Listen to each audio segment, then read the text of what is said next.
Saudara, hari kedua pendaftaran bakal calon gubernur dan bakal calon wakil gubernur, tadi sejumlah pasangan sudah tiba di KPUD masing-masing provinsi dan saat ini pasangan Ridwan Kamil, ini adalah gambar terbaru yang dapat Anda saksikan dari pasangan Ridwan Kamil dan Suswono yang diusung Koalisi Indonesia Maju Plus dalam perjalanan menuju KPUD Jakarta di Jalan Salemba Raya untuk mendaftarkan dirinya masuk ataupun maju di Pilgub Jakarta 2024. Sebelumnya tadi ada jurnalis Kompas TV Yulia Kezia yang menyampaikan pasangan Bobi Nasution dan Surya yang merupakan Bupati Asahan, pasangan bakal calon gubernur dan bakal calon wakil gubernur Sumatera Utara masih dalam proses persiapan menuju KPUD Sumatera Utara.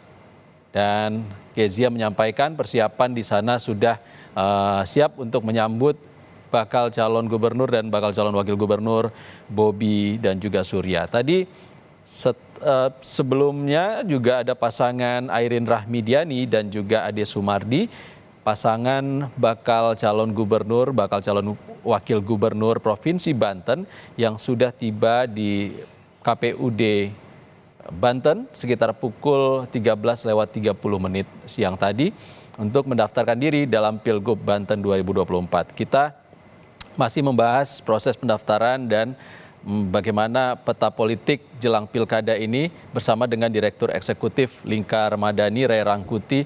Masih bersama saya, Bang Ray. Halo. Halo Bang Ray, masih bersama saya? Iya. Iya. Bang Ray, kita pulang kampung dulu, Bang. Bobi dan Surya sedang proses menuju KPUD Sumut di Medan. Anda melihatnya seperti apa? Peluang dari Bobi ini elektabilitasnya paling tinggi kan dari sejumlah hasil survei. Anda melihat Bobi dan Surya ini bagaimana, Bang, di sana?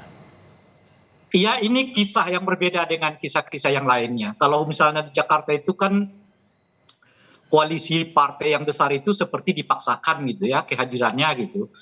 Nah, menarik juga pernyataan RK tadi itu sebetulnya. Beliau mengatakan kan saya senang sekali kalau lebih banyak calon ya, lebih kompetitif gitu ya. Tapi itu kan nggak sesuai dengan fakta di lapangan. Dia borong semua partainya bagaimana banyak calon ya kan. Nah, kalau di Medan ini kesan saya agak alami ya. Agak alami itu dalam pengertian bahwa memang Bobi salah satu calon gubernur yang sejauh ini tertinggi suaranya meskipun selisihnya dengan Pak Edi tidak terlalu besar, bahkan cuma di margin error gitu ya. Selisih di antara keduanya kan 2-3% gitu.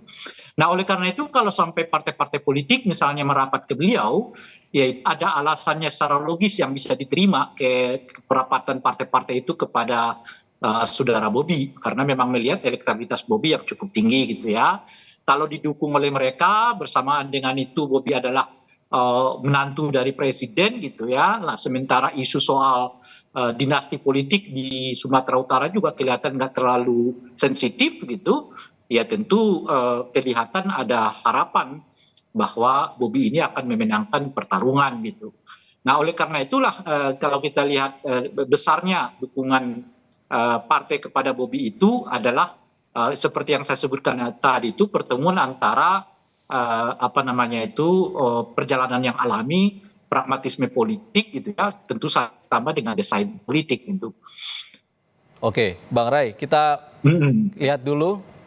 Saat ini tampaknya pasangan Bobi Nasution dan juga Surya sudah tiba di KPUD Sumatera Utara di Jalan Perintis Kemerdekaan untuk mendaftarkan diri di Pilgub Sumatera Utara melawan pasangan Edi Rahmayadi dan Hasan Basri Sagala yang diusung oleh Partai Demokrasi Indonesia Perjuangan. 2 tahun akan kami buktikan bahwa di seluruh daerah pelosok Sumatera Utara, sekolah-sekolah yang punya sekolah kejuruan kami sesuaikan dengan potensi daerah dan jurusan-jurusan akan kami kembangkan. Kemudian sebagai wakil gubernur Sumatera Utara di depan para partai-partai pengusung yang terhormat, saya Surya akan menyampaikan kepada seluruh lapisan masyarakat dan khususnya kepada Bapak Bobi Afif Nasution. Prinsip bekerja saya, jangankan mendahului, sejajar aja tidak pernah akan saya lakukan. Ini adalah komitmen saya. Demikian, selanjutnya kami silakan kepada Bapak Bobi Afif Nasution. Lebih kurang mendengarkan, wabillahi taufiq wal hidayah. Wassalamualaikum warahmatullahi wabarakatuh. Waalaikumsalam warahmatullahi wabarakatuh. Orang maju ahoy.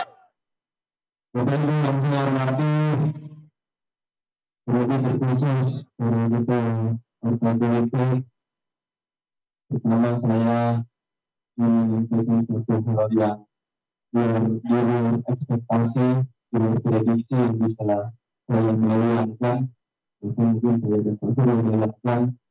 Alhamdulillah hari ini kami berdiri, saya dan Pak Surya berdiri, diapit oleh ketua partai politik yang hari ini mengantarkan kami, saya akan mengantarkan kami sebentar lagi ke KPU Sumatera Utara.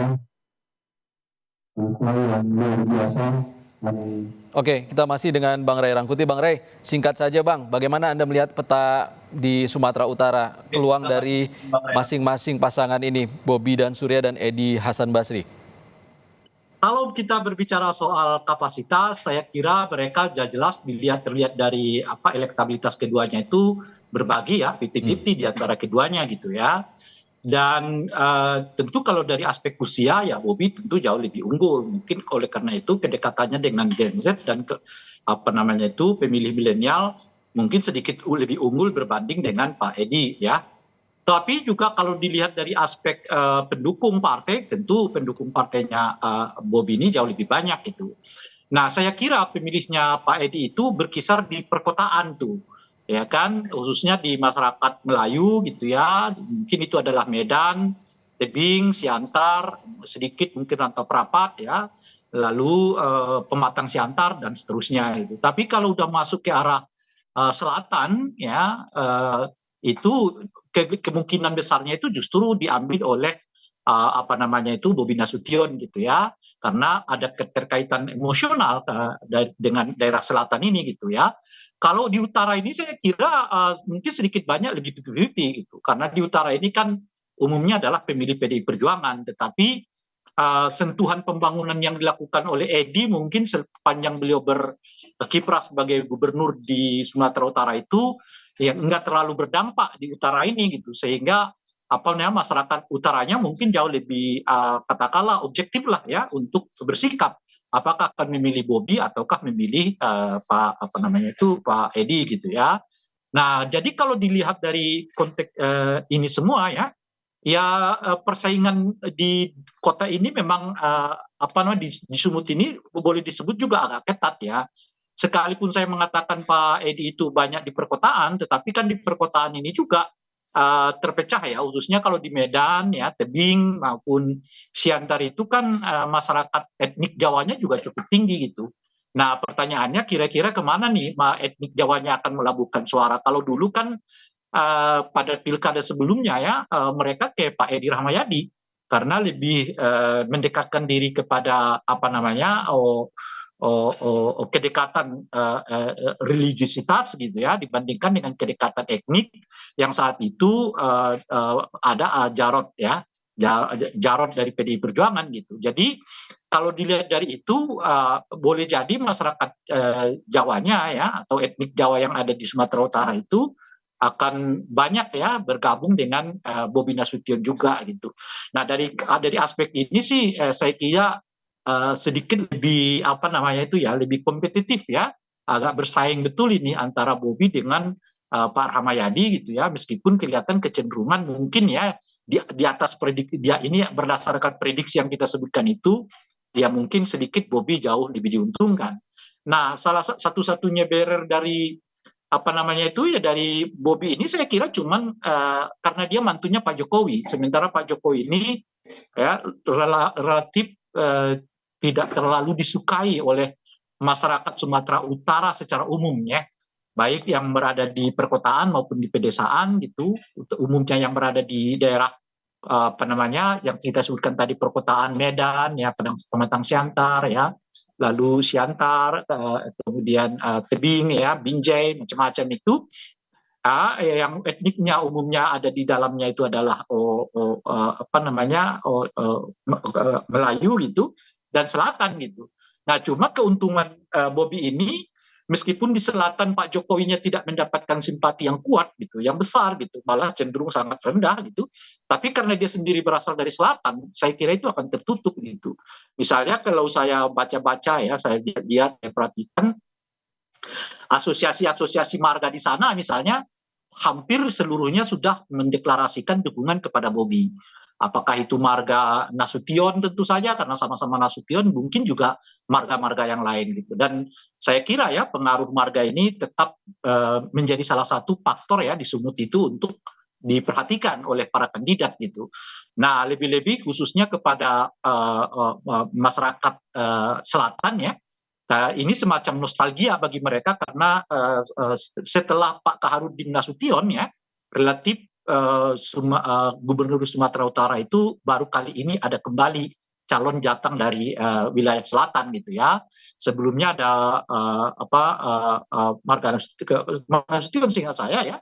Sebelumnya itu juga seingat saya dulu ada Marga Rangkuti ya. Saya agak lupa persisnya gitu. Nah, ini kali pertama lagi calon gubernur itu berasal dari wilayah selatan gitu, sehingga oleh saya ya terbayang oleh saya itu bahwa mereka nggak simpati dengan Pak Jokowi ya gitu, tetapi belum tentu mereka tidak simpati dengan Bobi gitu. 2021 lalu pandemi, Bobi Nasution dan juga Edi Rahmayadi juga punya kisah yang sangat lumayan panas ya Bang Ray ya, tapi kita nggak bahas itu sekarang, nanti saja kita membahasnya. Terima kasih Ray Rangkuti, Direktur Eksekutif Lingkar Madani sudah berbagi pandangan bersama kami di Breaking News Kompas TV. Saudara, Breaking News Kompas TV kami tutup sejenak, kami akan lanjutkan informasi pendaftaran Pilkada 2024 usai jeda.